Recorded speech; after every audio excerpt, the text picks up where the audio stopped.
আল্লাহর কাছে ক্ষমা চাও, দুনিয়াটা কিছুই না রে যুবক। ওই কবরে যাওয়ার পরে গুনাহগারের কবরের দুই পার্শ্বের মাটির চাপ পাথরের হাড় চুরমার হয়ে যাবে। একটা নয়, দুটো নয়, 70 থেকে 99টা সাপের কবর। কবরের ভিতরে জাহান্নামের আগুন। এরে বান্দা, এখনো কি আল্লাহর রাস্তায় ফিরে আসবি না?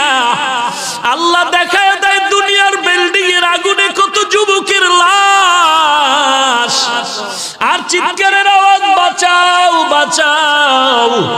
একটু চিন্তা করে দেখ, যখন আগুন লাগছিল শরীরের মধ্যে তখন ওদের কেমন লাগছিল, অবস্থাটা কেমন হয়েছিল।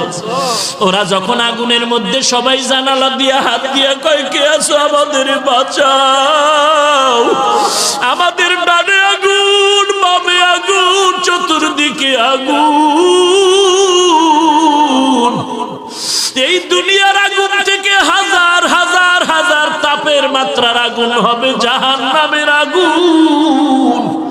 এরে যুবক, পায়ে হাত রেখে বলি, পাও দুটা আগাইয়া দাও। আমি তোর পায়ে ধরে বলি, আর গুনাহ করিস না রে যুবক, আর গুনার পথে যাইও না। নামাজ পড়ো, পর্দা করো, মা বাবার খেদমত করো, আল্লাহওয়ালাদের দোয়া নিয়ে চলো। আল্লাহ